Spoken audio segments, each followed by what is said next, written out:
Assalamualaikum warahmatullahi wabarakatuh. Selamat datang di presentasi saya. Nama saya Rida Kartika Dewi, NIM 0491290061. Hari ini saya akan mempresentasikan strategi komprehensif untuk mengimplementasikan inovasi asesmen adaptif berbasis AI di lingkungan pendidikan tinggi. Topik ini sangat relevan karena kita sedang menghadapi transformasi fundamental dalam cara kita mengevaluasi pembelajaran mahasiswa. Presentasi ini akan membahas bagaimana kita bisa membuat transisi ini berjalan lancar dan efektif. Mari kita mulai dengan agenda presentasi saya. Ada 6 poin utama yang akan saya bahas. Yang pertama, saya akan membahas latar belakang masalah dan tantangan implementasi di universitas. Yang kedua, saya akan menjelaskan apa itu asesmen adaptif AI dan bagaimana cara kerjanya.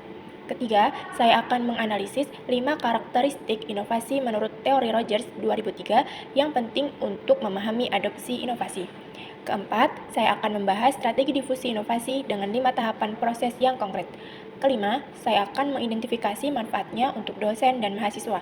Dan yang terakhir, saya akan menutup dengan kesimpulan dan rekomendasi untuk langkah implementasi selanjutnya. Sekarang kita masuk ke latar belakang.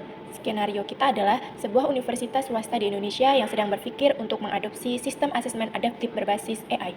Tujuan mereka jelas. Pertama, mereka ingin menciptakan pengalaman belajar yang lebih personal untuk setiap mahasiswa.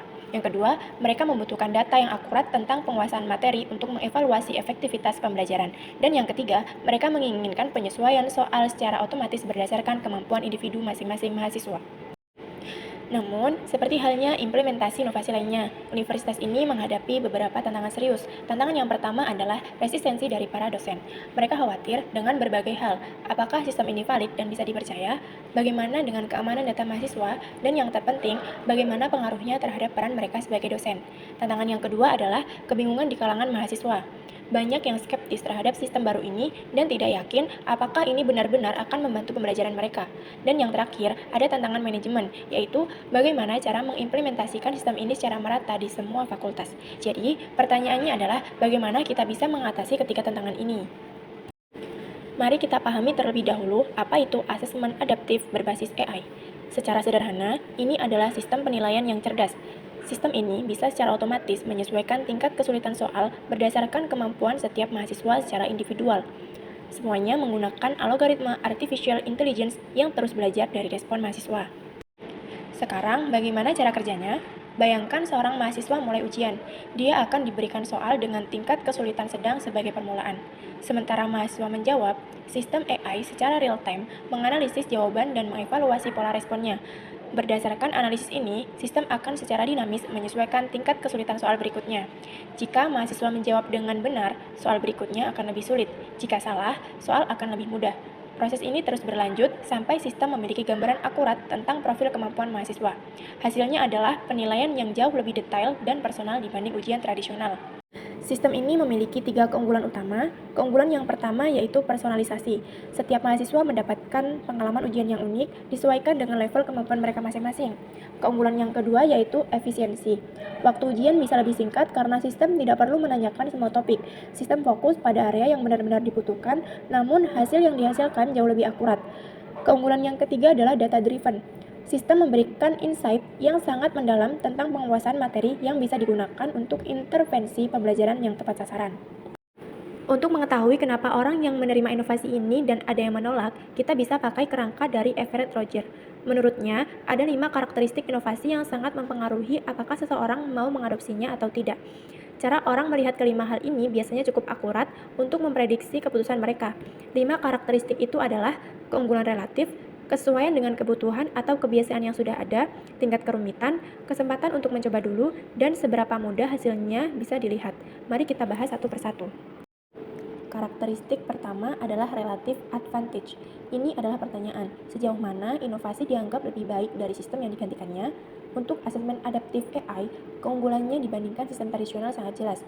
Dengan asesmen tradisional, semua mahasiswa mendapatkan soal yang sama. Hasilnya umum tanpa detail, waktu koreksi lama, dan feedback sangat terbatas. Sebaliknya, dengan asesmen adaptif AI, soal disesuaikan dengan kemampuan masing-masing. Profil kompetensi bisa sangat detail, hasil bisa real-time, dan sistem bisa memberikan rekomendasi personal. Data menunjukkan sistem ini 40% lebih akurat, 50% lebih efisien dalam hal waktu, dan memberikan feedback otomatis sebanyak 100%. Ini adalah keunggulan yang sangat signifikan dan terukur. Karakteristik yang kedua adalah compatibility atau kesesuaian. Intinya, kita melihat sejauh mana inovasi ini cocok dengan nilai-nilai, pengalaman sebelumnya, dan kebutuhan orang-orang yang akan menggunakannya. Mari kita lihat dari berbagai aspek. Yang pertama, dari sisi nilai akademik. Asesmen adaptif AI mendukung pembelajaran berbasis kompetensi dan penilaian autentik yang menjadi fokus pendidikan modern. Jadi, tingkat kesesuaiannya tinggi. Yang kedua, dari sisi infrastruktur IT. Sistem ini bisa terintegrasi dengan learning management system yang sudah digunakan universitas. Ini juga menunjukkan kesesuaian yang tinggi. Yang ketiga, dari sisi budaya kerja dosen, memang dibutuhkan penyesuaian mindset dari penilaian manual ke penilaian otomatis. Untuk bagian ini, tingkat kesesuaiannya berada di level sedang. Kemudian, yang terakhir, dari sisi regulasi pendidikan. Sistem ini selaras dengan Permendikbud tentang asesmen digital, sehingga kesesuaiannya kembali tinggi. Secara keseluruhan, tingkat kesesuaian sistem ini dengan ekosistem universitas bisa dikatakan cukup tinggi. Sekarang kita lihat 3 karakteristik lainnya secara bersamaan.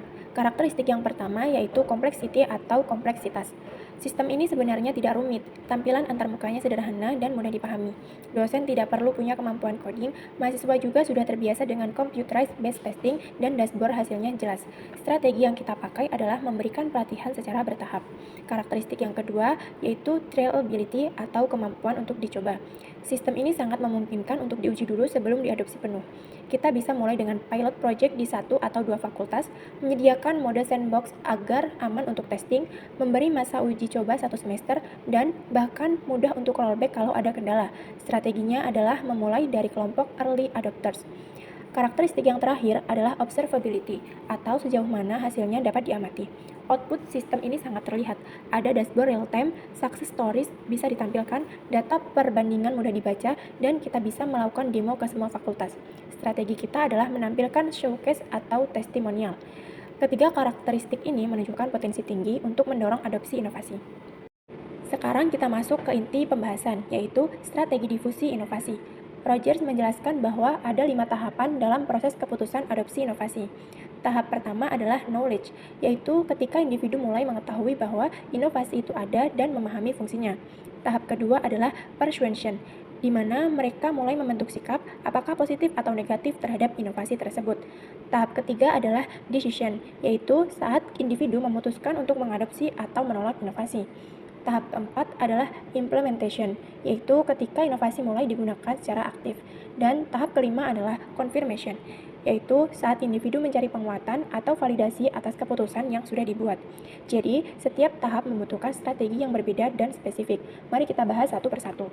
Tahap pertama adalah knowledge. Tujuan dari tahap ini adalah memastikan bahwa seluruh sivitas akademika, yaitu dosen, mahasiswa, dan staf akademik mengetahui keberadaan fungsi dan potensi dari sistem asesmen adaptif AI ini.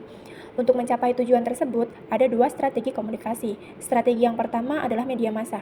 Kita mengirim email blast resmi dari rektor, memasang banner di website kampus, membuat pengumuman di learning management system, dan mengunggah video penjelasan di YouTube. Kemudian, strategi yang kedua adalah interpersonal. Kita melakukan roadshow ke setiap fakultas, mengadakan town hall meeting dengan semua stakeholder, membuka sesi tanya jawab dengan tim IT, dan menyediakan helpdesk khusus untuk inovasi ini. Timeline-nya adalah minggu pertama dan kedua untuk pengumuman resmi, sedangkan minggu ketiga dan keempat digunakan untuk roadshow fakultas. Dengan strategi ini, awareness akan meningkat dengan cepat. Tahap kedua adalah persuasion. Pada tahap ini, kita tidak hanya memberikan informasi, tetapi juga membentuk sikap positif terhadap inovasi. Hal penting yang perlu dipahami adalah bahwa sikap biasanya terbentuk dari evaluasi subjektif teman sejawat, yaitu orang-orang yang sudah mencoba inovasi tersebut, bukan dari riset para ahli. Oleh karena itu, strategi kita fokus pada pengaruh teman sejawat. Ada beberapa kekhawatiran yang harus kita tangani, misalnya, apakah validitas hasil asesmen terjamin, bagaimana keamanan data mahasiswa, apakah dampaknya terhadap peran dosen, dan apakah mahasiswa siap dengan perubahan ini. Untuk menjawab kekhawatiran tersebut, kita menggunakan 4 strategi persuasi. Yang pertama, testimonial dari opinion leaders. Dosen senior dan mahasiswa berprestasi akan berbagi pengalaman positif mereka. Strategi kedua, presentasi berbasis bukti. Kita menampilkan data konkret dari pilot project yang menunjukkan peningkatan akurasi penilaian dan kepuasan pengguna. Ketiga, menekankan value proposition. Kita menjelaskan bahwa AI membantu dosen, bukan menggantikan mereka. Dosen tetap memegang kendali penuh. Strategi keempat, memberikan jaminan keamanan validitas. Kita menunjukkan sertifikasi keamanan data dan hasil uji validitas yang dilakukan oleh tim asesmen profesional. Dengan pendekatan ini, kekhawatiran akan berkurang dan sikap positif terhadap inovasi akan terbentuk. Tahap ketiga adalah decision. Di tahap ini, kita membantu dosen dan mahasiswa untuk benar-benar memutuskan apakah mereka mau memakai inovasi ini atau tidak. Roger menjelaskan ada 3 jenis keputusan. Keputusan pertama adalah keputusan pribadi, yaitu ketika setiap orang memilih sendiri. Yang kedua, keputusan bersama, yaitu ketika pilihan dibuat lewat kesepakatan kelompok. Dan yang ketiga adalah keputusan dari pimpinan, yaitu ketika kampus menetapkan aturan yang harus diikuti. Untuk mendorong keputusan adopsi, kita memakai pendekatan yang berbeda untuk dosen dan mahasiswa. Untuk dosen, kita akan adakan workshop yang langsung bisa dipraktikkan, menyediakan sandbox mode supaya mereka bisa mencoba tanpa takut salah, memberi insentif untuk pengguna awal, menyediakan monitoring dari rekan yang sudah lebih dulu mencoba, dan memastikan agar bantuan teknis kapanpun dibutuhkan. Untuk mahasiswa, kita melakukan demo langsung di kelas, menyediakan praktis tes gratis, membuat proses pengenalan lebih seru dengan gamifikasi, mengajak student ambassador yang aktif, dan membuka ruang feedback yang mudah diakses. Dengan langkah-langkah ini, keputusan untuk memakai inovasi akan terasa lebih mudah. Tahap keempat adalah implementation. Ini tahap ketika rencana benar-benar dijalankan. Kita membaginya menjadi 4 fase. Fase pertama adalah persiapan. Kita menyiapkan infrastruktur, menghubungkan sistem dengan LMS, dan melatih tim IT. Fase kedua adalah pilot project. Kita mencoba sistem di 2 fakultas, memantau dengan ketat, dan melakukan perbaikan sesuai masukan. Fase ketiga adalah rollout.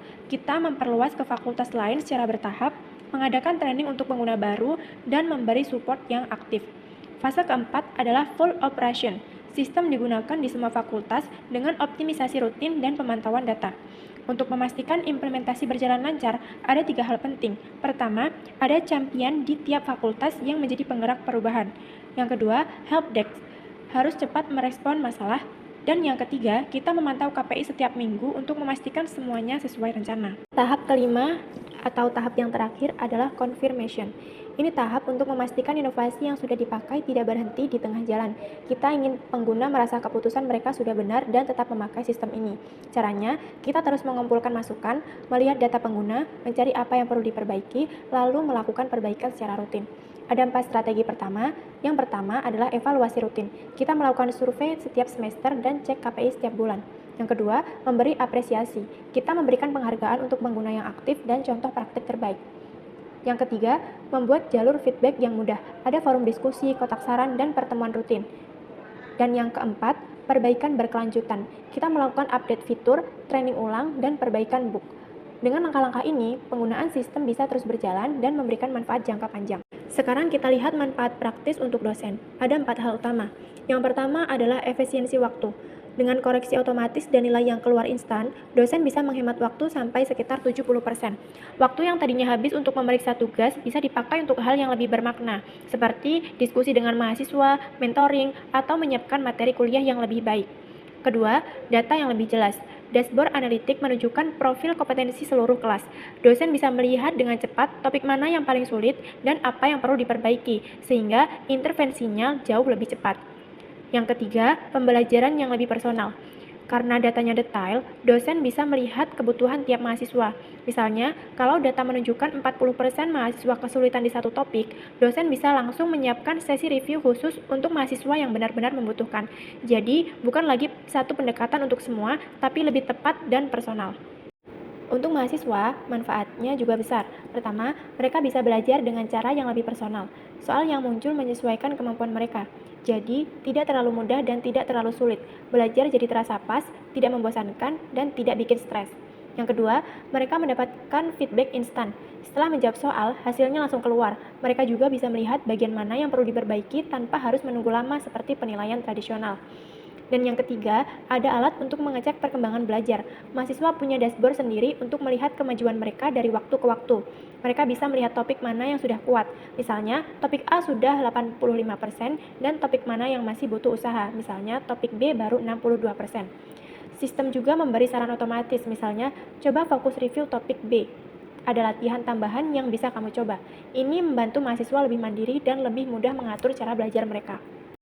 Sekarang mari kita simpulkan. Asesmen adaptif berbasis AI adalah inovasi yang sangat menjanjikan untuk meningkatkan kualitas pendidikan di universitas. Kenapa menjanjikan? Karena beberapa hal penting. Yang pertama, sistem ini punya 5 ciri inovasi yang kuat, yaitu jelas lebih unggul dari cara lama, cocok dengan sistem yang sudah ada, mudah digunakan, bisa dicoba dulu sebelum diterapkan penuh, dan hasilnya bisa terlihat dengan cepat. Yang kedua, strategi penyebarannya mengikuti teori Roger. Ada 5 tahap yang kita lewati, mulai dari memperkenalkan konsep, meyakinkan pengguna, membantu mereka mengambil keputusan, mendampingi saat implementasi, sampai memastikan penggunaan tetap berlanjut. Setiap tahap sudah disiapkan strateginya supaya hambatan bisa diatasi. Dan yang ketiga, ada faktor kunci keberhasilan, misalnya peran opinion leaders yang bisa mempengaruhi rekan mereka, pilot project untuk membuktikan manfaatnya, dukungan berkelanjutan agar pengguna tidak kesulitan, dan evaluasi rutin untuk terus memperbaiki sistem. Dengan semua ini, resistensi bisa dikurangi dan proses adopsi bisa berjalan dengan lancar dan sukses.